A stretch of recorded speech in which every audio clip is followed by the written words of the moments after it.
Hello, ladies, and hello, everybody else. Welcome to another episode of Not Your Typical Tea. We're losing enthusiasm every week, guys. Yeah. We're losing enthusiasm every week, and it can't go on. You know what? It's a challenge to do it after you've done a full shift at work. Like, at this point, I don't want to speak to anyone. Excuse me. Wow. I love you both, but when I don't know if you guys have to do, Jordan, you must have to do this, like spend the whole day on Teams calls. No, I don't. I'm not attending a whole day on Teams calls. I can't do that. Sorry. What's Teams calls? Microsoft Teams, like online meeting. Okay. Yesterday, I had a 2-hour morning meeting, finished off by a 3-hour afternoon meeting. What? Jeez, wow. Why are you meeting so long? Why are you meeting so long? It's the type of meetings that we're having. We actually need them, but I think halfway through the second one, I actually took a nap because I was just like, I don't know how you guys expect me to keep going on. Like, for those that set up meetings, when you know your meeting is going to be over an hour and a half, please do a water break. Like, it costs 3 hours with no break. No break. No, it's not making sense. Who's chairing these meetings? Because they sound luckily like not starting. Me, because I wouldn't have been able to. I would have been sleeping for part of my chairing duties. That is interesting. This sounds like a HR issue. This sounds like a HR. Like 3 hours. That doesn't make sense. That doesn't make sense. No. I'm not doing that. If I book a day of meetings, I have at least an hour and a half in between, and I very could likely be like, "Hi guys, so sorry. I'm going to take 10 minutes, but feel free to carry on. I'm going to take 10 I need to start doing that. Thank you." What I did do, as you can see, I've got my new unit on.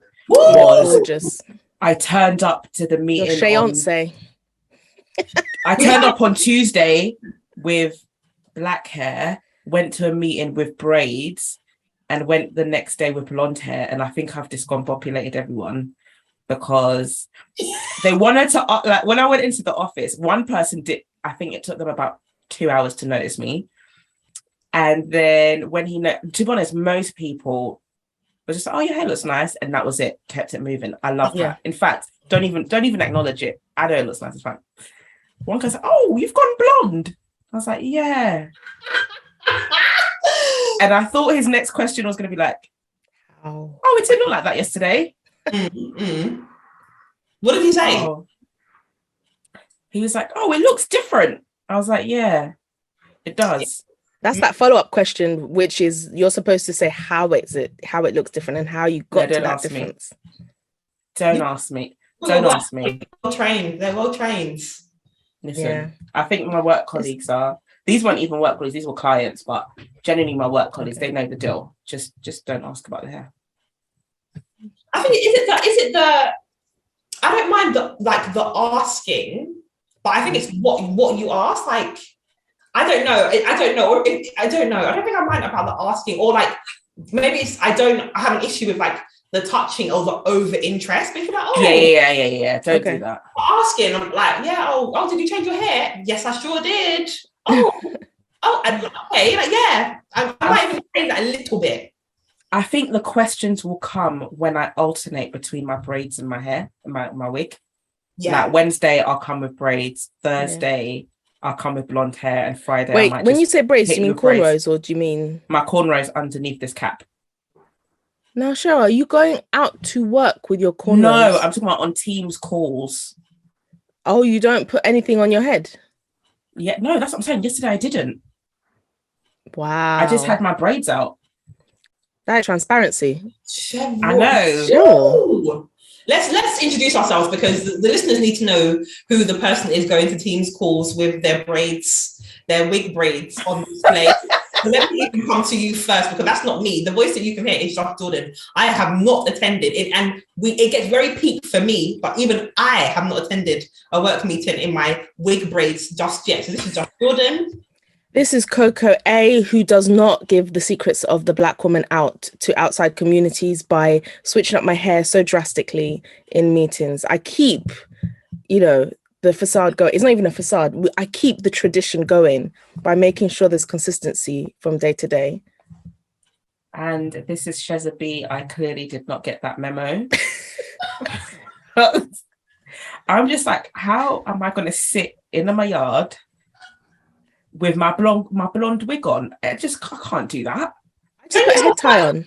Have you got a work wig? No. You need to get a work wig. I had a work wig. It disintegrated, but I had a work wig. It didn't want to go to work anymore. Yeah, it literally quit. It quit.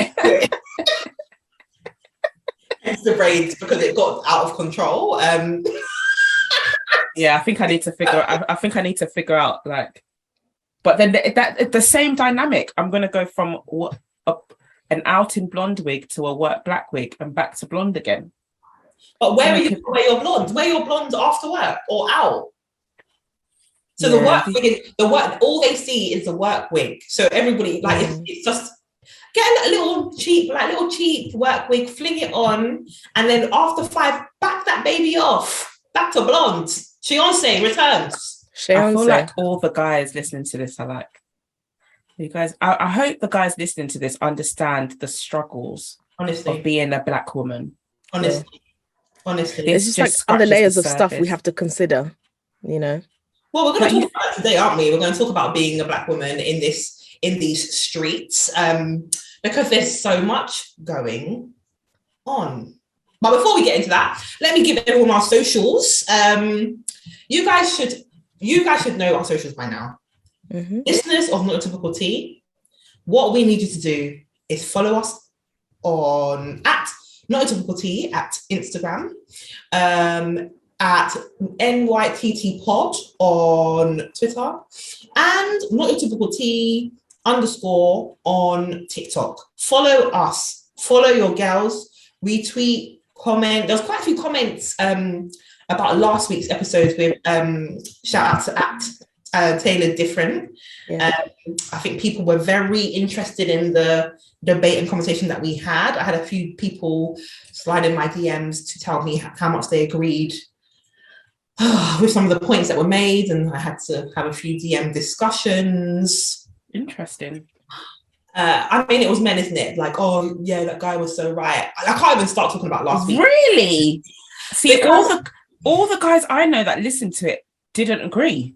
Are you joking? Okay, let's hear what your guys are saying, because I had one guy, and I know he's listening. Let me not even say his name, but to the point where I said, no, I've accepted it. I said, I know you think that he's right, and actually, I've accepted that for you guys, it's looks over looks, and to him, and I think, but he was saying it almost like proud, like yeah, like now you know. And I was thinking, I think I said to him, it's such a shame that we've accepted men are so shallow. I think that's how the conversation ended, because I was like, I don't think I'd be celebrating that. But here we are. What were your guys saying? I think with our guys, they were agreeing in the sense that looks comes first. And I get that, because when you meet someone first, the first thing you see is their looks. Yeah. And that's the first thing that will give you an indication as to whether you want to proceed or not. I understand that. But where they differed in opinion is where Taylor Different. Oh, wow. Sorry, Taylor Different. Where Taylor Different was saying that qualifications and that aspect don't mean anything to guys. These guys, on the other hand, was like, I don't want to be sitting next to a dodo head. I'm not saying that if you haven't got qualifications, you're a dodo head. That's not what we're saying. No, that's not what we're saying. But the emphasis was on, whereas the emphasis on his one was beauty, peace. I still haven't deciphered what he meant by peace, if I'm honest with you, because peace is relative. Well, I think I said, so you want like a girl to be quiet, and he was like, no. I think I got slightly put in my place for that, but I didn't get a definition of what peace. I think peace was wanting to be like left to do what you're doing, but aren't we all doing what we're doing? Anyway. I didn't have any guys reach out to me about this. I did. I did have girls reach out to me. That wait, did I? Oh wait, no. One person I need to circle back because they said they had some comments and I never went back to it. But yeah, I think generally what a lot of girls were hurt about was the fact that this currency literally exists in society, and it is the functioning way people value people in the world. He wasn't saying anything dramatic. He wasn't saying anything new. He was just saying what other stating men, what men think. Yeah. And I think where beauty can be relative, and to an extent ambition can be relative as well, which is what we were pushing rather than beauty. I think it is such a everyone is so different. Everyone wants different things. If you generalize these things too much, we're fighting over a difference of opinions rather than like a real fact. But fundamentally, everyone likes beautiful people, and that's the truth. I think the thing that the point that I probably should have tried to make more clear, I think I was just trying to take it in, and I think I was just like, just accepting the shyness of the situation, because I also, like I said in the episode, I think that when men speak, women should listen to the words rather than giving. You really put me in my place on that one. I have repeated that since we've recorded about 10 times. Really? See? I've repeated it so many times, as in when I'm hearing guys speak, I'm like, you know what? When men speak, you really got to listen. Because your actions are telling me one thing, but your words. Jesus. The words. And it's the actions will, if you don't listen to the words, will get you into trouble. 100%. Wait, so you're saying that we shouldn't watch men's actions, or we should? No, I'm saying when someone tells you something, believe them. Yeah, when someone tells you who they are, believe them. And a lot of men will, and that's a lot of men's defense. When I did say I didn't want a relationship, yeah, out here doing this, he said the words.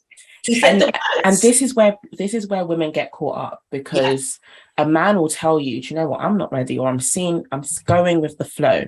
Yeah. But a lot of guys, and I'll caveat, not all guys, for the people that take our words verbatim, but a lot of guys like the perks that comes with having a girlfriend or a wife. They want the wife perks. 100%. They want it, but they don't want to put a label on it. And we as women will see the act, or you might go on a couple dates, you might do Netflix and chill, you might go here to eat, you might go there to eat, you might spend loads of time, you might cuddle on the sofa. But this man has used his lips, lips to say, I'm not ready for a relationship. Yeah. But when he comes and tells you, when you ask, so what are we? And he tells you we are nothing, then you want to be bamboozled. But he said the words, and he said the words. Take the words for what they are, because me now, I will hear the words, I'll say, okay. And that's it. So you can't come to me with anything else, because now I've learned. You've told me, you're not looking for anything serious. Okay, cool. Oh, should we go out? No, there's no need for us to go out because you're not looking for anything serious, whereas I am, sir. So our paths are not aligning. Yeah.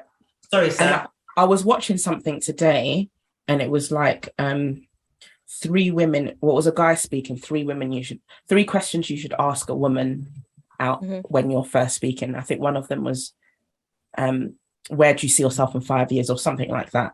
And the second one was, what do you see this being? What do you want from this? What do you want from me? To see if what he wants and what you want align, and if there's a common ground. And then the third one was, have you or are you taking the steps to heal from any unhealed trauma? Oh, yeah, love that question. Hold on, question. These are questions that what men should ask women. This was from a man's perspective, but I'm sure he was speaking both ways. Yeah. So people should be asking people these questions. Yes, people asking people. 100%. How soon in are you asking these questions? Jordan, we've spoken about this first day ambushes. What is going on? Jordan's just like. I was watching your TikTok at 4:00 in the morning. Was it maybe 3:00 in the morning? On your first dates, and I just said, I need to speak to Jordan. What is going on out here? Let me not even. Sorry, shall I finish the point. Okay? If you guys want to know, find him on TikTok. Yeah, fine. Yeah, Just go give us some traffic. What I is went on a date last week with this guy. Basically, this guy, he's it's long to explain, but he took my number a little while ago. He messaged me like recently. He was like, oh, like let's go on a date. Like I couldn't message you properly before because I've seen somebody, but I'm single now. So I said, me plan so B. you're second best. So again, heard the word. I said, oh, so I'm a rebound. I said, okay, cool. I think I even said, oh, I'm a rebound. I said, wow, you're doing nothing for my self-esteem. He was like, no, it's never that. Anyway, he got me out of my yard on a Saturday night, lovely jubbly. Went for a nice dinner, lovely. He's on his best P's and Q's. Hey, where did you go to eat? A beautiful Italian restaurant in South Croydon, Bagatti. Shout out Bagatti, it was really nice and packed. I said, wow, really packed. Anyway, so he's got 2 kids. He's a mixed race guy. He's got 2 kids. His kids are not with like Black women. He's dated all types of women. He says to me that he wants to get married. He you know when men have a birthday and they start thinking about their lives all of a sudden, like you've been on this earth for 30 odd years, but now we're thinking about our next steps. So he's telling me how much he really wants to get married. It's just occurred to him that actually marriage is something he wants to do. I was like, when was your birthday? Last week. Cool. Okay. So also you've had a birthday, you've broken up with the girl who you were with before, you've had a birthday and you've gone through your phone book and you've done assessments. You've done your assessments of your little black book. I already know. I said, okay, as I'm eating my chocolate fondant, I'm asking all the questions. He said, 100%. And then he said, but he's realized that he wants to marry a black girl. I said, what? I said, what? Yeah. That was my face. So I was like, it sounds like a compliment. Again, hear the words. Thinly wrapped confidence. Compliment. Hear the words these men say. So you've dated all the ones, all your first choices.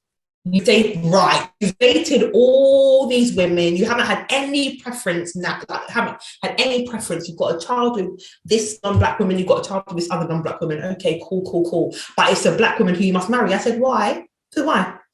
He was like, what do you mean? I said, why do you want to marry a black woman of all the women? Why is it a black woman? He was like, oh, I just feel like it'll be more comfortable. How? What does that mean?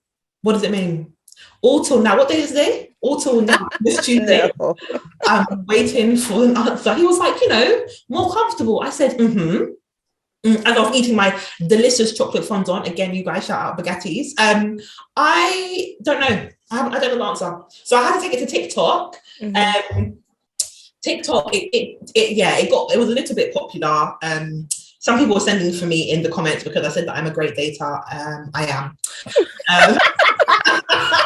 I am. Some people. I want to caveat. I'm a great dater. I'm a great dater. I also need you lot to know that I date really well. But a majority of the women in the comments were like, "Yep, run, like sis, run. Like he wants you now because." He's had his fun, now he wants you to look after him in his old age, like run. And I thought that's why it didn't sit right with me, because is it black women who must come to pick up the pieces now after all these years? And no, it's not us. And again, initially it sounds like maybe it's a compliment, but actually I think when your gut feeling goes, and I was like, nah, this isn't a compliment. This is he might think it's a compliment, but actually this isn't, maybe offensive. This is offensive, but I don't know why. Like, yeah. In the back of your throat, you're like, that doesn't taste right. That tastes funny to me. Yeah. I think, do you think sometimes women are overcomplicating stuff for themselves, wanting to have the perfect approach from a guy? Does the perfect approach from a guy mean the perfect relationship? Or do you think we're just making ourselves, we're over romanticizing the first meeting and the first dates and like that getting to know you period? The thing is, I don't think women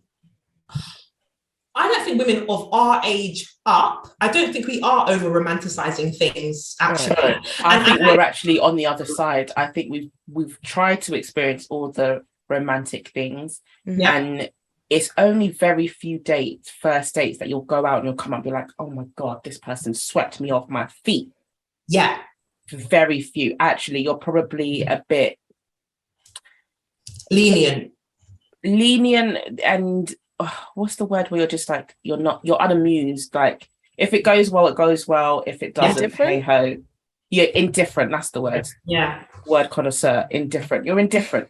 Yeah. Whatever happens at this point. Because you're now managing your expectations, and it's a sad reality that you're now managing your expectations because you've been on so many dates or had so many interactions where actually, what the hell is this?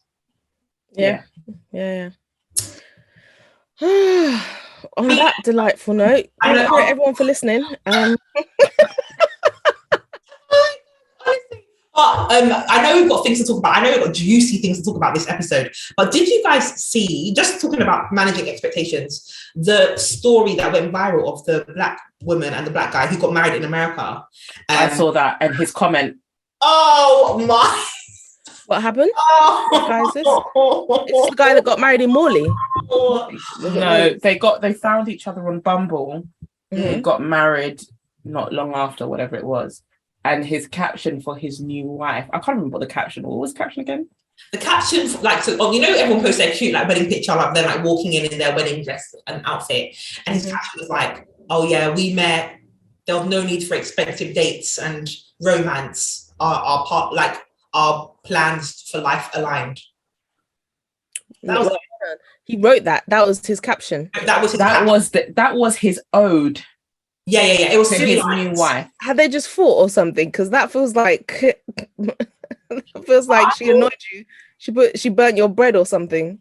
No. I think this is under the wedding picture. You know, you usually had the long I found the love of my life. I'm ready to spend my life with this woman. You know, you're like, this man put 3 lines, and it was literally like, we met. We met. There was no need for like romantic dates or there was no need for romantic dates or romance. Was it lavish dates or something like that? Lavish dates or romance, and our paths aligned. Yeah, I don't think there was even like a cute emoji that I said when people say men hate women. So what was her response to that?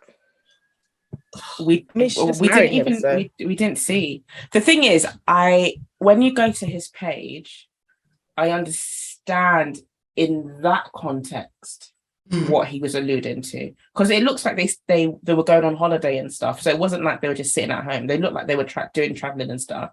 So it's probably just so you went to his page. Go on. I went to his page. Yeah. I went to his page. So I was like, I don't understand. I need to see what this couple looks like, because this caption doesn't make sense to me. So I went to the page. It looks like they have a good relationship, to be fair. Yeah. But then you're just like, you're declaring, that's fine. Your woman isn't too fancy stuff. That's cool. That's what you love about her. However, when you're declaring to the love of your life that that's your love of your life, what are all the attributes and accoutrements that come with her personality? Accoutrement. That come with her personality. She's caring, she's driven, she's beautiful, her soul, like there's so many things that he could have probably got from Google about how to serenade your woman. And all he could think about to write in his wedding caption was, I didn't have to do it lavish dates. Come on. Because again, going back to, we listen to what men say.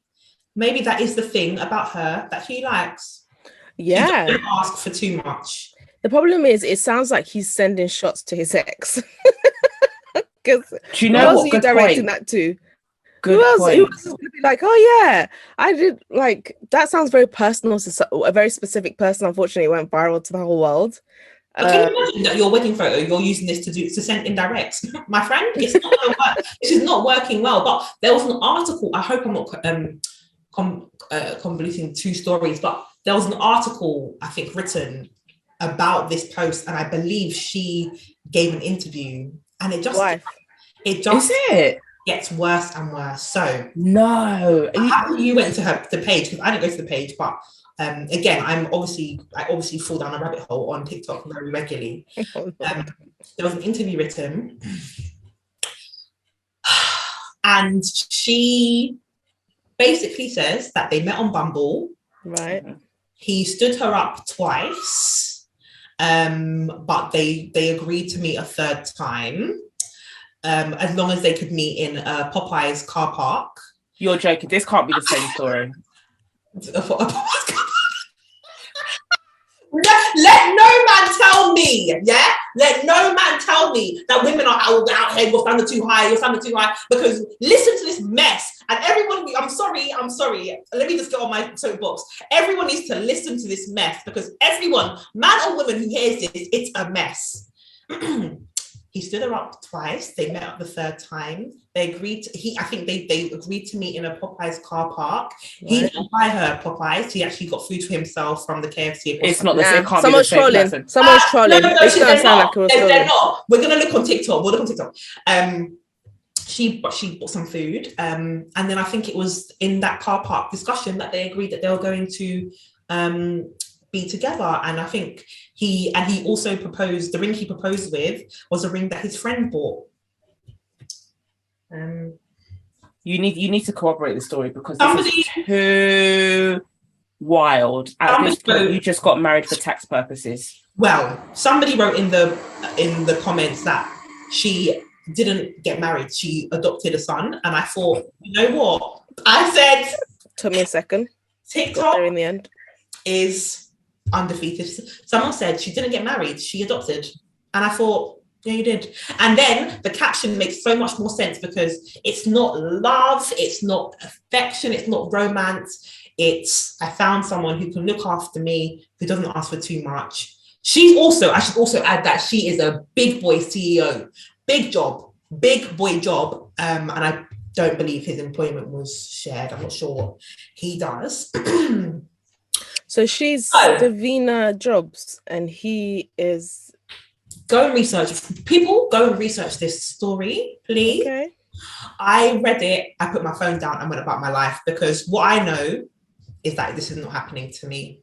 My standards will be remaining where they are. Thank you very much. I didn't even know what to say to that. That throws last week's conversation into disarray. That throws last week's conversation up in the air and then just goes. Whoosh. Well, I don't know. Maybe he must find her attractive. Why did you drink your drink after that? No, I'm not. That's not even a shade. Like, I'm actually quite thirsty. It's hot. He must find her attractive. He must find. She's attractive. The picture. She's actually attractive. And he's an attractive man. I wouldn't say he's unattractive. Yeah, he's actually my type. I would say. I mean, you're not doing is blowing me off twice and then taking me to. Yeah, that's mad. That's mad. Sir, that's mad. What if it was legitimate stuff, like he had appendicitis? Okay, get well soon and plan a date. Plan a date. Yeah. Yeah. Car park. All right. The thing is, you could go to. Take me to Pop Brixton. Take me to what's the other one? What's the other box one? Box Park. Box Park. Yeah. Like, there are so many affordable dates that you did not need to take me to a car park. But what that says to me is you're saying I'm putting in absolutely bare minimum. Listen to what men say. I will only take you to a car park. He's saying to you, I'm putting in absolutely no effort. Like, I've got to eat anyway. He's going to KFC anyway. If you happen to be in the car park too, wonderful. He's going to eat anyway. So actually, no one should be surprised now that we know the backstory. No one should be surprised by the caption, because the caption makes sense. He didn't put in no effort in the beginning. He's not putting in no effort in the end. Okay, cool. Great. Well, you know what? Different folks for different strokes. So different strokes for different folks. Different strengths. Different strokes for different folks. Different strokes for different. Is that actually the same? Yeah, I like it. That was funny. Different folks for different strokes. Is that does that still works, right? No, it really doesn't. But I knew what you're saying. I'm gonna say that. I'm going now. Yeah, I've come to the new conclusion that everybody's wired differently. So we might be fussing over this, and she might be like, "Oh my God, that was the most romantic caption he's ever written. Oh my God, he actually said that. I'm not lavish." These times it's because she was the one paying for the bills, but whatever. When those household bill comes, Energy's going up. Let's see how that works. They must have an arrangement and an agreement. Do you know what? They must have an agreement. Yeah. Who paid for the wedding? That's what I want to know. I can't find it anywhere. I don't even know where to look for this. Maybe check the shade room. The shade room. Yeah. Check there. My bunch of shade room. Oh my gosh. This might be off-air conversation. I was confused this week when I saw some stuff on certain YouTubers, stuff that they've been saying on their, OnlyFans regarding feet. I have not heard. I saw that. To be honest, I don't actually know who he is. Oh, okay, then that makes sense. Yeah, so he is like a really pro black, like he's a YouTuber, but he's like really pro black, and he's always like pushing, like during the Black Lives Matter, he was so vocal and such an advocate. Trigger warning, because he basically got paid to say stuff to people who were his clients, and it was very anti what his current platform is on YouTube. He was doing like he was performing like sexual fantasies with feet, right?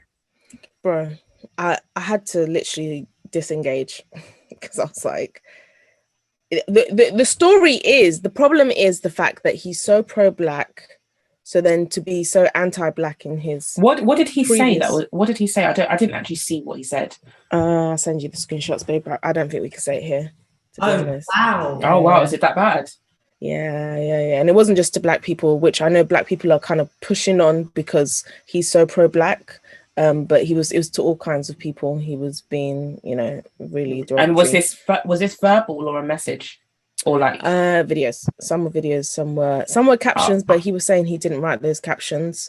The reason I even bring it up is because when I say that social media, the internet is such a fake place, you can't trust nothing that you see on social media, because somebody will give you a version of themselves that looks so, beautiful, life is good, you're pro this, pro that. And don't get me wrong, I think there's always got to be room for people to evolve.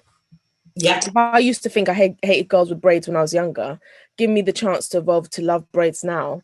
And like, I want to put that one as a caveat, but genuinely this is like the third time this month I've seen somebody whose reality looks so perfect online be just like not true and to crumble and be a lie. I remember there was another influencer that came out. I think it was Patricia that came out maybe a year ago to talk about, even though she was posting quite regularly, behind those posts she was in tears every day. She was having a proper meltdown. I remember that. Really? Yeah, and I think there's something about the pressure of having to maintain a certain image. 100%. And the frequency, like posting is not easy. No. Posting is, and I think that's why I like doing stories on Instagram, because I post it in 24 hours, it's gone. I don't need to think about it again. But for those that post regularly, it's an art form, and I can just see the pressure that it builds up, especially if that's your source of income. Yeah. So your source of income is to portray a lifestyle. Yeah.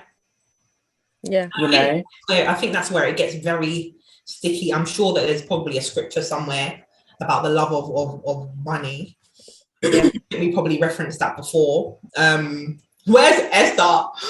Oh gosh, to just drop the scripture in there. But I think that's the problem. I think when it starts to become about the money and the love of money, we're seeing people become corrupted.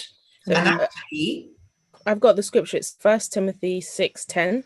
Yeah. It says, For the love of money is the root of all evil, Yeah. which, while some coveted over, they have erred from the faith and pierced themselves through many sorrows.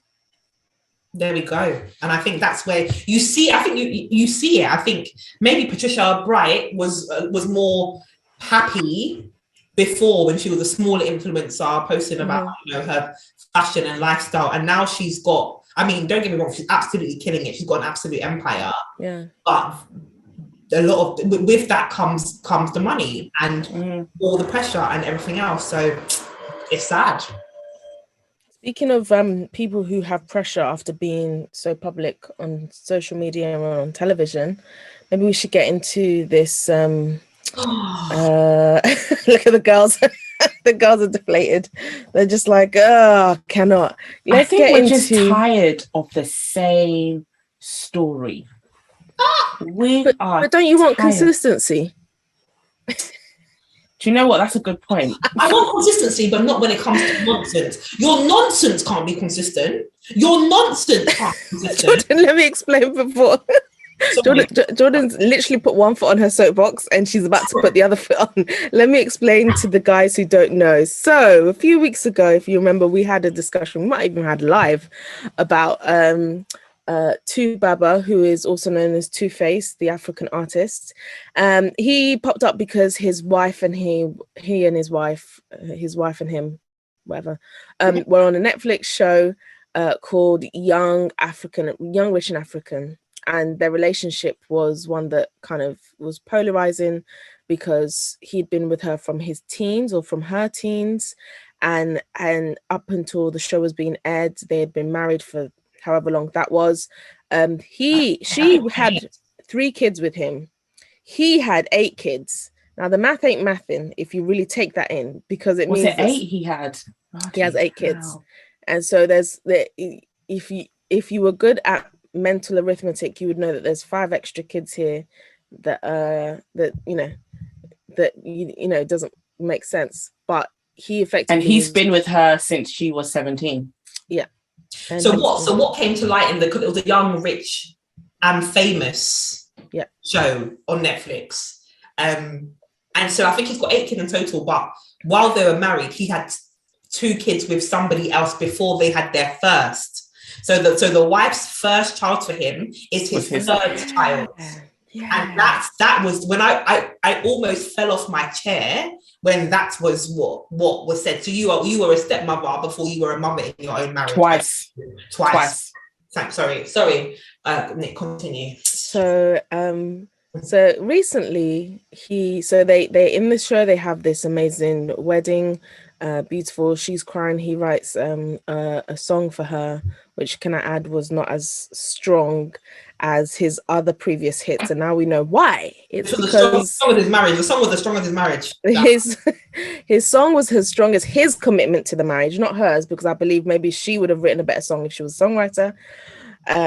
Because he definitely had his other eye over there as he was writing it, because it came out that he has fathered yet another child.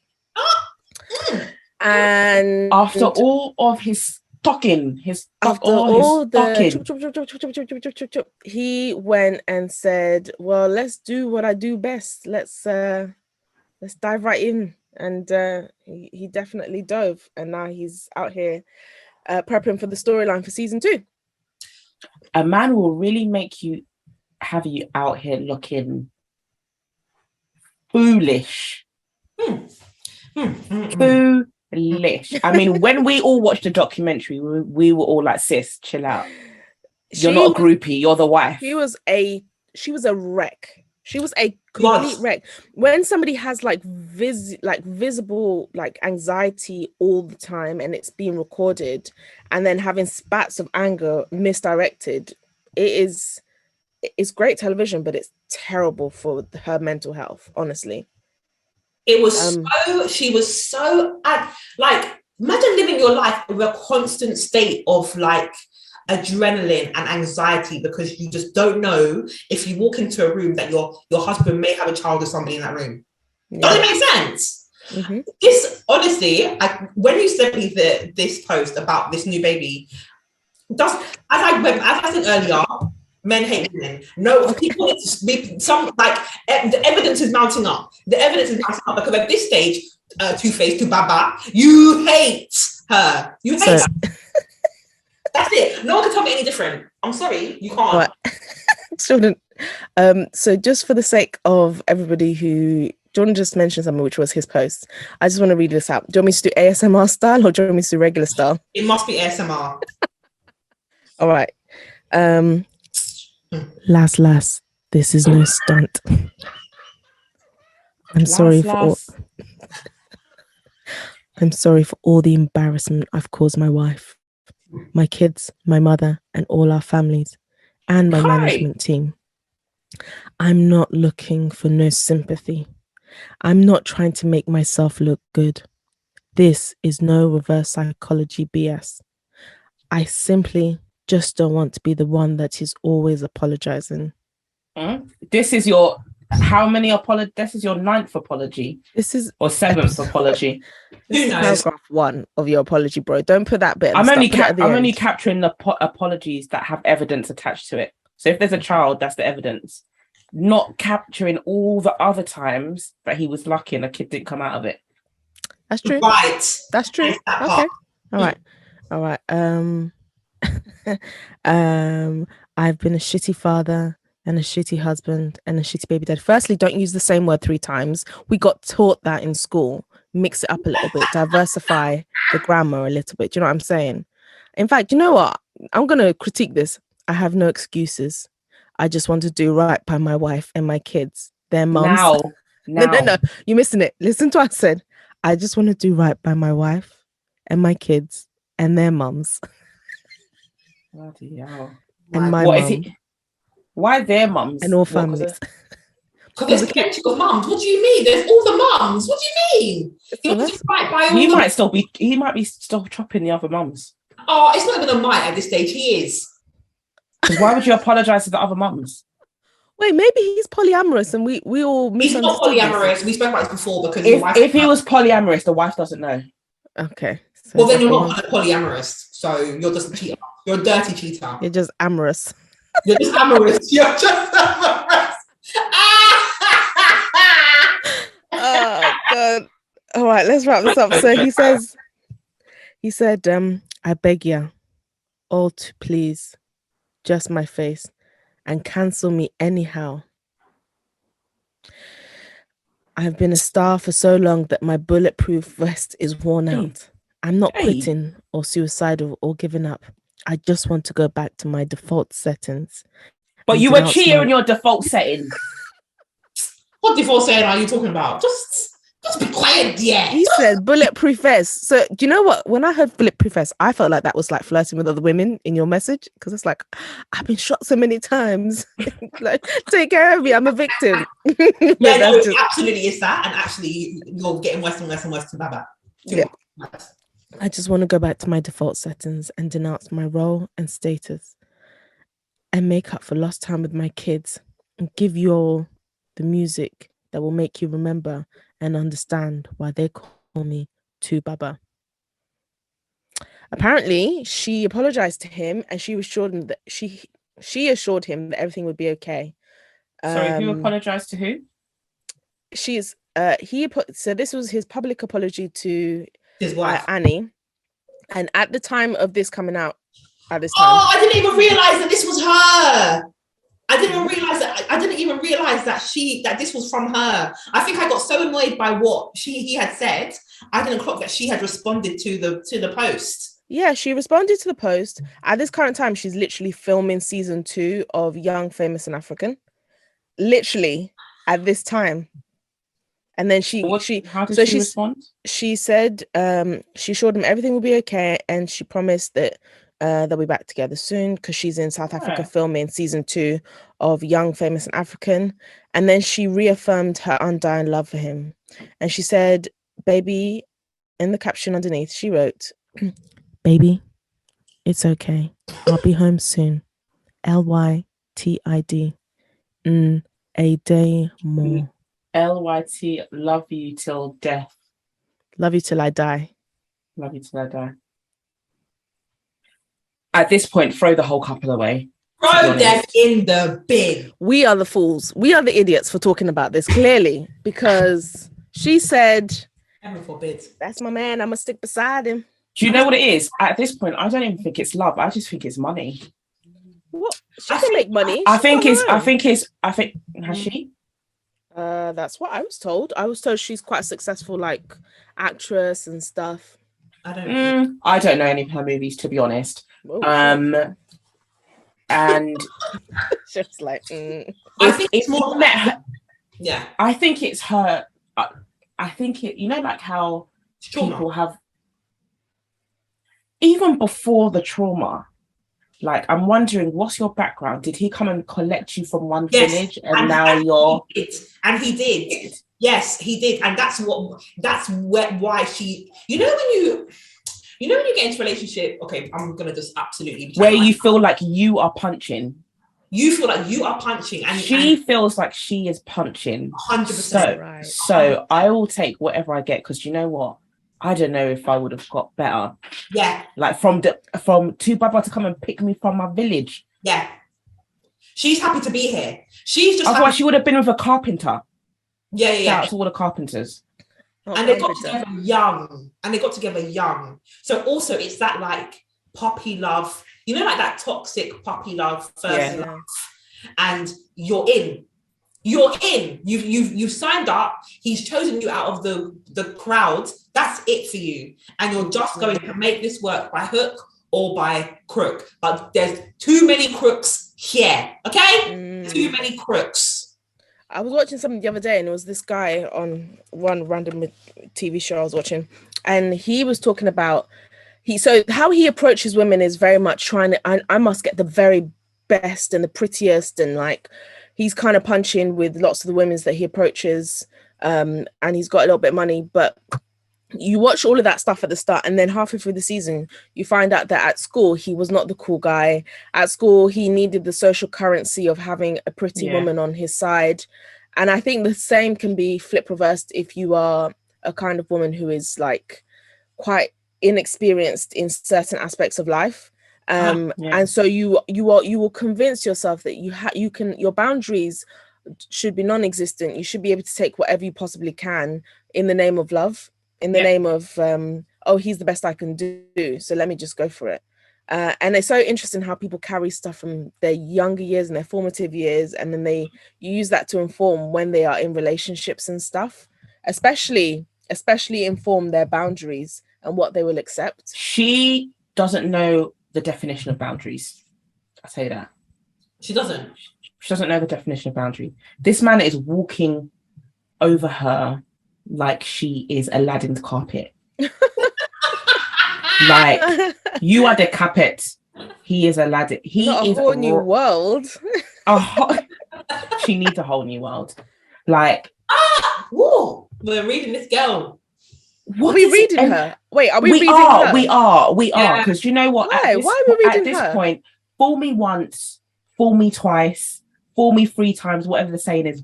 I'm the buffoon.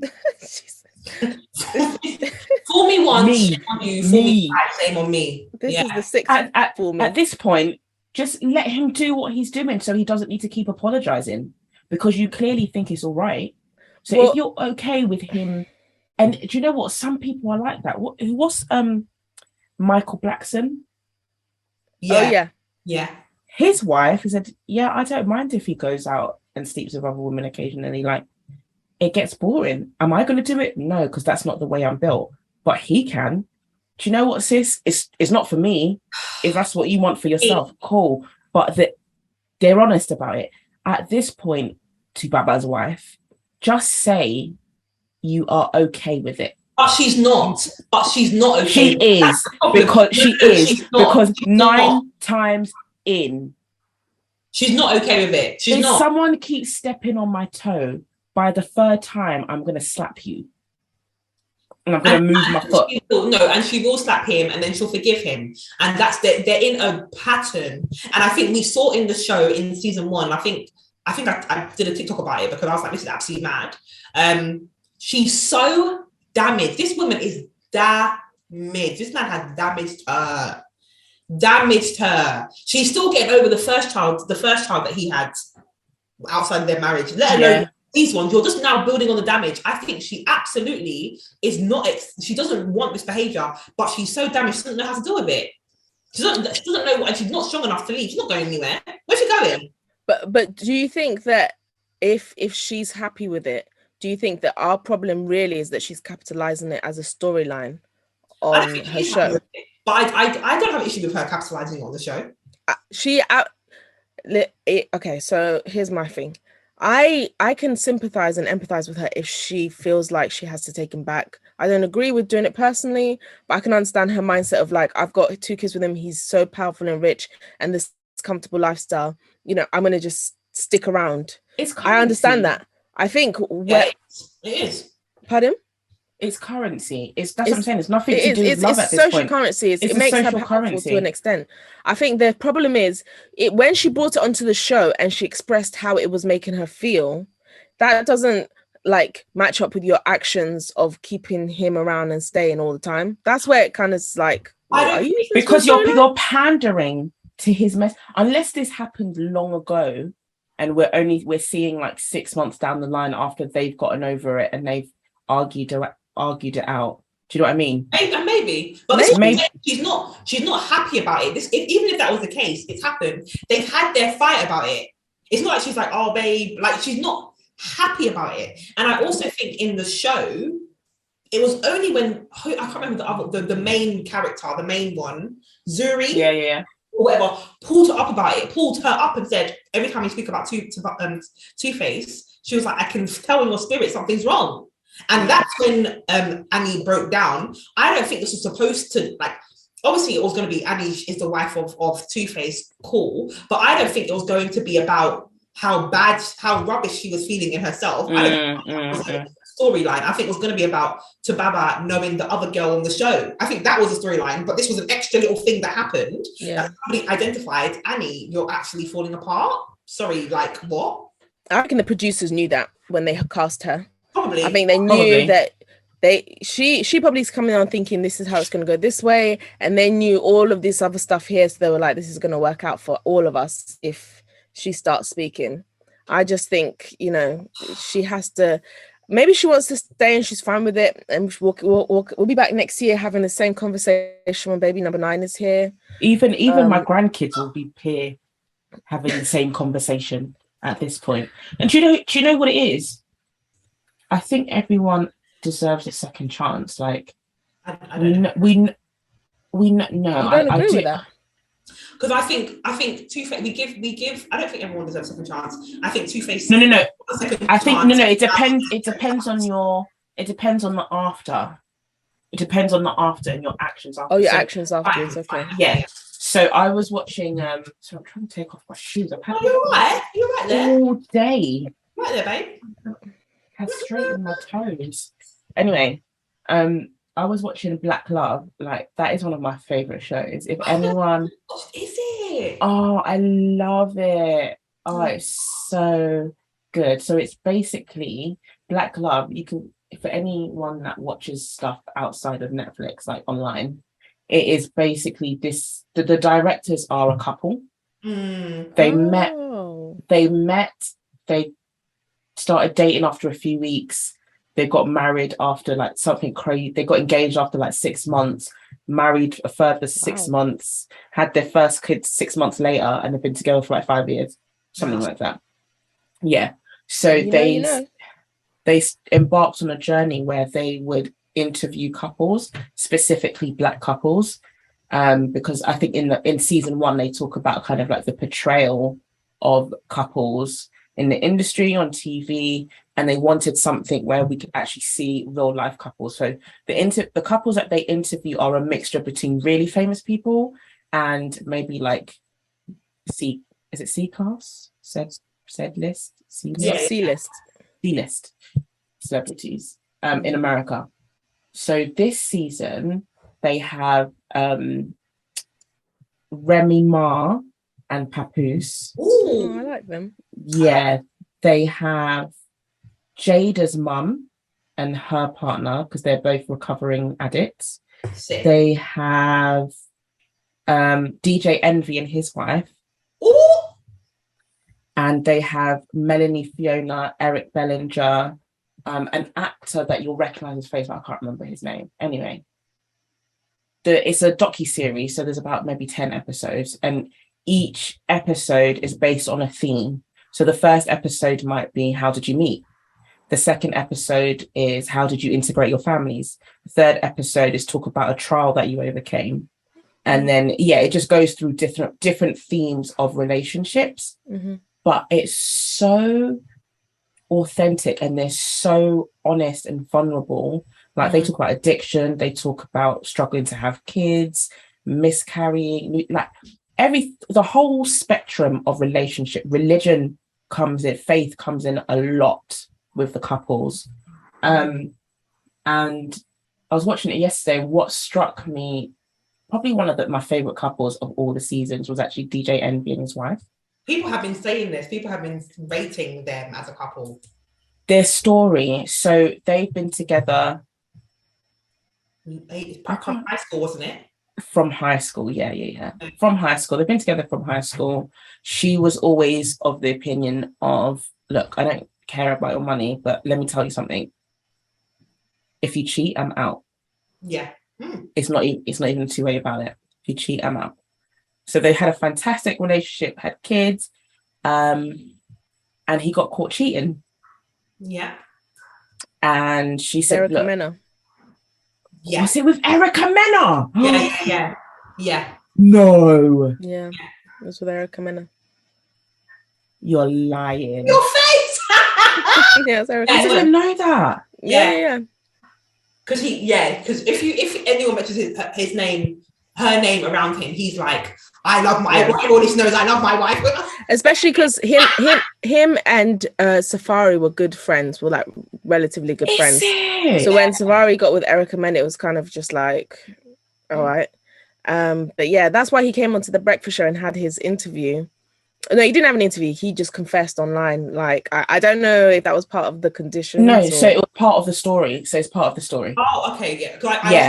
That was mad. So she left. I think she left the state, went somewhere else. She was like, I'm not putting up with this at all. Like, we are done. And she was very serious. She wasn't playing games.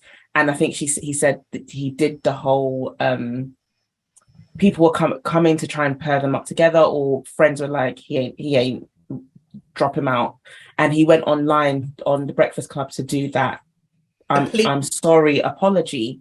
Yeah. And apparently Neo, who he didn't know from Adam, just a singer, heard it and then called him and was like, bro, I can hear the sorrow in your voice. Like, I can hear genuinely how broken you are. And something is pushing me. I feel like God is pushing me to help you guys try and figure it out. Hold on, pause. Neo. Oh, no, not Neo.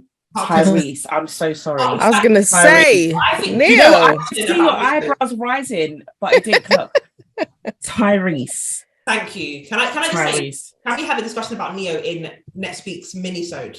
Can we have the episode to talk about Neo? Do we have to? Can we not fit it into this one? I want to do all the negative stuff all at once. No, we haven't got enough time because that's going to take up. That we need time for Neo. So let's do a mini-sode on Neo, but Tyrese sounds more fitting. Could carry on. I mean, this ends on a good note, a positive note. So Tyrese calls him and is like, look, I feel like God is telling me to reach out to you. Look, I don't know anything about you guys, but I feel like God is reaching out to using me to help you guys get back together. So whatever you can do, try and get your wife to this place at this time, and let's take it from there. Before that happened, I think her name is Gigi.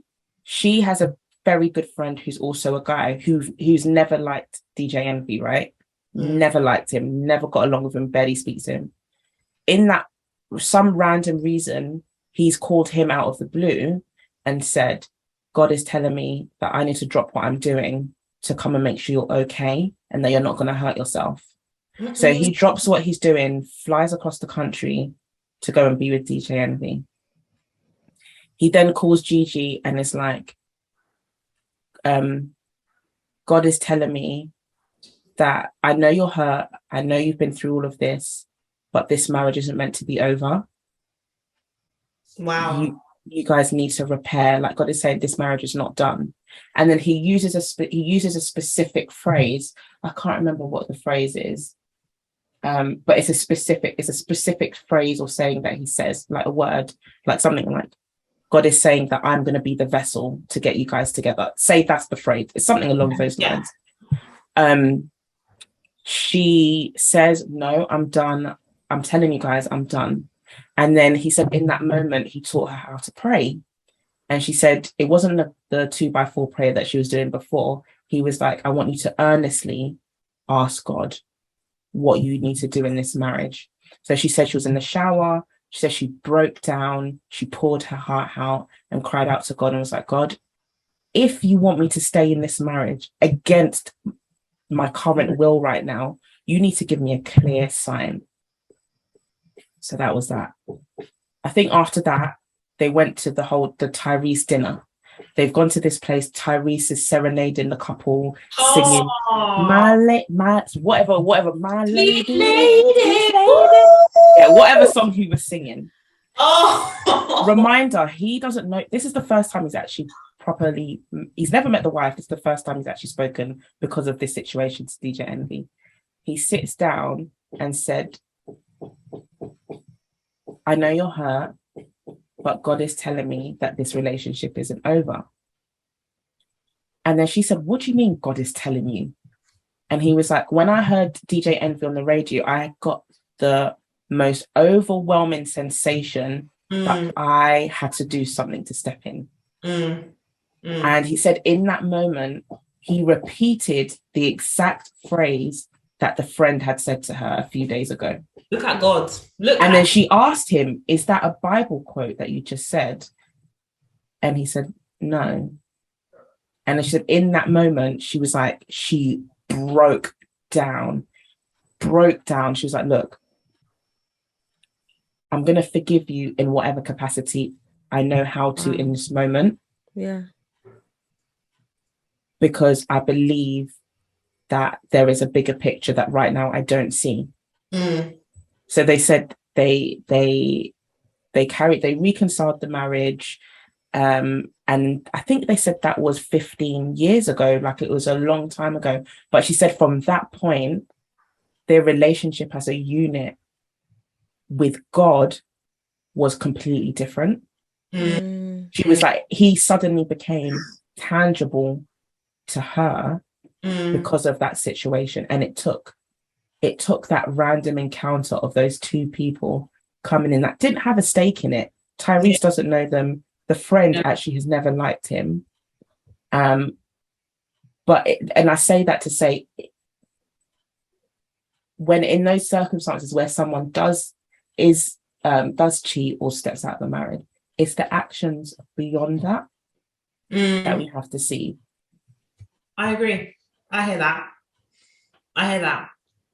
And you hear it, even Terry Crews, like in this previous season, had the same mentality. Like you can see when he's speaking, or when these, like the people that have done wrong, when they're speaking, there's a remorse and a sincerity in the wrong that they've done. And being brutally honest about the wrong that they've done. Like proper accountability, and not sugarcoating it. Because everyone cheats. Everyone gets cheated on all the time. You know, and I can hold up my hand and say sorry, but can actually hold up my hand and say, this is what I did. This is how it made my wife or husband feel. This is how I need to take accountability. Yeah. And not everyone can do that. And not everyone can do that. And I think the thing, because I know we need to wrap up in a minute, but I think the thing where maybe a lot of people fall down is that we hear the first, and maybe where Annie's fallen down several times, is that we hear the first, we hear the initial sorry, we hear that I'm so sorry, because these men can say sorry. Some of these men, it just rolls off their tongue, like it rolls off. And the tears, the snot bubbles, I've seen it. I said, oh, this is what we're doing. We're doing Denzel acting like this. and then it's what comes after. You're right. It's the follow up from that, because and that's where the shift is, or not. Because I listened to Breakfast Club. I used to listen to it all the time, and I remember that episode. Yeah, I remember episode because Charlamagne.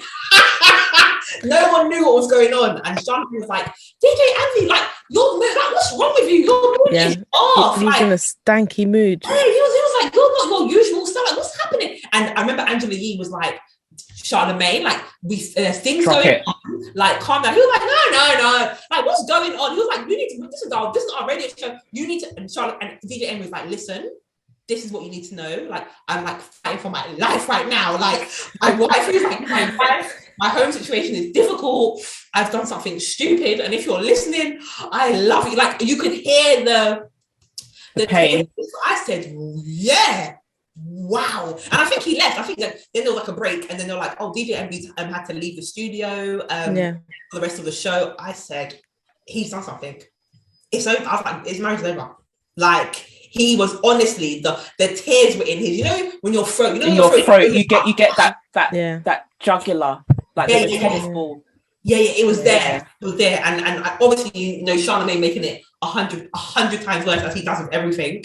That is, look at God. Won't God do it? Yeah. To be honest, the introduction of God into their marriage being reconciled, what can you say to that? Yeah. He uses such a terrible moment or terrible situation to show his presence. And I don't know if it's worth the pain that you go through, but it's definitely worth having. It's your testimony, back. Isn't it? Yeah. To look back and say, wow, like, you know, you really showed up for me in a time, especially when the person doesn't believe in God in the first place. So that is honestly God saying to Annie. To who? To Annie. You know what? Do you think? I don't know if she's a Christian. Is she? I don't know. Actually, these are people. I don't know. Because you know what? Maybe she's not, because I feel like that those messages will be coming loud and clear. You'll be waking up and God will be like, Annie. I feel like even if she's not, she's African, someone in her family is. Oh, someone's receiving messages every hour. Someone's receiving messages on the hour. One pastor in one church, is receiving a message right now. And Annie's not. And you know what? God's probably like, you know the guy in the hat that does this.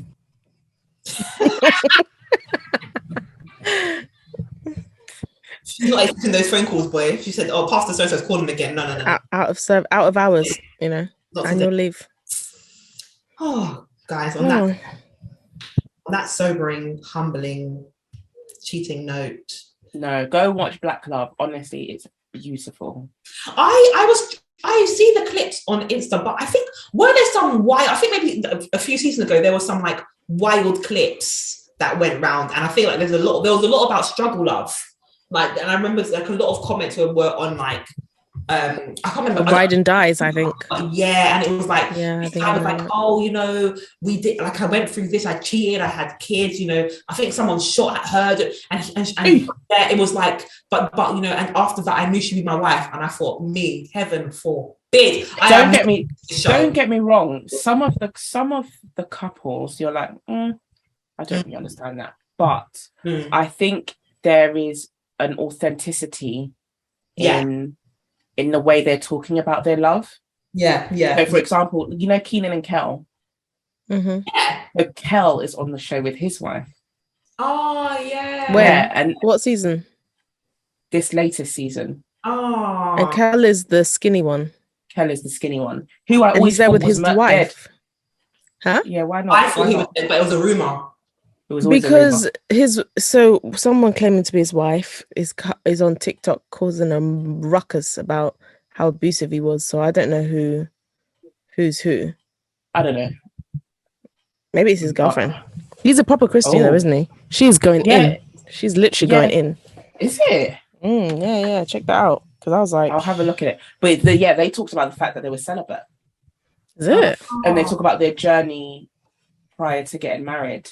And like they didn't kiss for 3 months. Like, also, do you know what?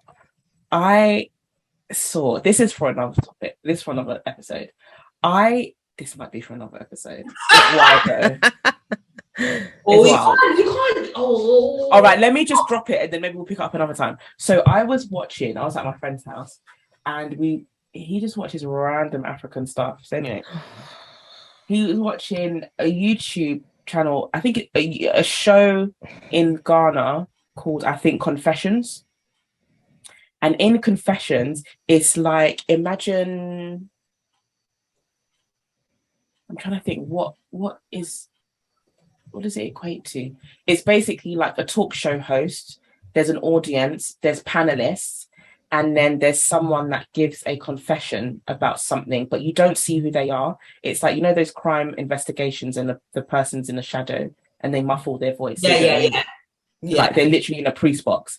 And this guy tells a story about how he recently got married, and he is a Christian, he's a Pentecostal Christian. And he met his partner in the church, and they decided not to have sex. They didn't kiss. They didn't do anything. They waited till they were married. And on their wedding night, obviously you got to consummate the marriage, innit? I think my man's been waiting for 3 years. He was ready, more than ready. And then he was like, when he tried, she was like apprehensive. And he's like, oh, babies, come on, wedding night. Oh, God. Anyway, when he proceeded to enter, he felt something poke him back in his stomach. He was like, oh, what's that? It turns out the lady is an hermaphrodite and has both genitalia. And he didn't know that. Hold on. Did she know that? She knew. Well, obviously, it's her genitalia. No. Jordan, babes, I don't even want to draw your diagram. I don't want to have to take you back to science. But the fact that it poked him in his stomach, sis knew. Oh, God. Sis knew. So the whole thing was about these panelists. He's like, look, I really love this woman. But now I'm just like, I don't know what to do. Like, is she technically a liar for not telling him the truth? You need to tell people that. Yes. Yeah. Because it doesn't really boil down to what it was. It boils down to how honest she was. Yeah. It boils down. Yes, exactly that. It boils down to how honest she was prior to and the thing is, I get it. Something like that is a big thing to tell someone. And most likely you probably told people before and they've run 1,000 miles. Yeah. But what's it called? Confessions. We'll have to ask. We might have to do an episode about that. We might have to do a confessions episode. That'd be like top 5 stories on confessions. Yeah, let's do that. Oh man, I was sucked in. Really? Uncle was like, but I'm in love. I love her. I just don't know what to do, Oh my God. And then there was a pastor on there. There was like different panelists. What were they saying? The pastor, I can't lie. The pastor, I didn't really understand what he was saying. Because they did everything. It's not, she was born that way. They did everything they were supposed to do, like in terms of like the Christian walk. And do you know what? I thought the same thing. And because it wouldn't just be her lying, it'd be her whole family not being honest about it as well. That's true. I've come to the conclusion that you can do all the right steps. Yep. But if God is not in it, yep, you end up like my man, shocked and confused and maybe with a bruised stomach. Oh, Cheryl. My question, I don't know. You're right. But it feels like if God wasn't in it, one, I don't know if they would have got to this point in that way. And two, I don't know if he would be on a talk show asking what he should do. If he's on a talk show, he doesn't want to be back together with her, because I'm sorry, but if that was my spouse, that is a huge level of international embarrassment you're bringing her. But he's black. No one's gonna know who he is. He's anonymous. They don't show his face. Oh, they don't show his face. No, they don't. They don't show who he is. I thought he was sitting on the panel. No. He's in a black box. You know, like when you go to a confessional. But maybe he's on the talk show because he can't talk to anybody in his circle about it. Because in real life, fair enough. Because you're taking her back. Like you're back to her. She's a wrong one. Okay, that's different. She's a wrong one. You got to tell people. You got to tell people things like that. You do. You can't sit on that. That is wild. You can't sit on that information. That is interesting information. She's wrong. But you know what? It's actually a wonderful point because you can do all the right things, but if God's not in it, God's not in it. So, because you know what? Go on. No, I was going to say, that's really evident when people who are proper practicing Christians don't stay together. Like, it's a proper heartbreak thing when people because you feel like you've done everything. You literally, and then like they're doing their announcements, and you're just sitting there like, I was there. You was doing what you needed to do. Yeah, the speeches were beautiful. There was emotion in the speeches. The I do's were I doing. Yeah, they do that thing where they pray together every single day, and then he gives you a kiss on your forehead, like all of that. But then, then you must have been receiving. Like, are you just ignoring the message that you're receiving? Then, or are we just not? Are we not hearing? Are we not hearing correctly? What's happening? What's happening? I can't tell you. Are we just ignoring? But sometimes.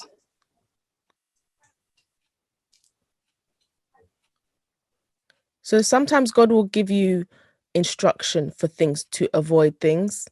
But one thing I learned a long time ago is that God gives us free will. So you can literally think you're doing the right thing, but it feels right. It's just not right by what he wanted you to do. Yeah. And then by the time you know it, you're on a path that's all the way in like Philadelphia, but you should have been, in flipping Texas.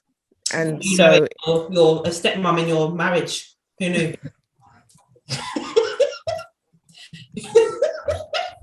On that note. Oh God. Okay, yeah. Let's wrap up before the Annie stands come for us. They can come. I can't wait for season 2 of Young, Rich, Famous in Africa, whatever the show is. I'm gonna be TikToking about that all day. I've got time for Annie. This season. I'm going in. Yeah. Right. Anyway, guys, we've got to wrap this up. We've definitely gone over our time. We're gonna wrap this up. Follow us on TikTok, on Twitter, on Instagram. Rate us on Spotify, on Apple, all of the major streaming platforms. You guys know what to do. It's been us, Not the Typical Tea, and we'll see you next episode. Bye. Bye.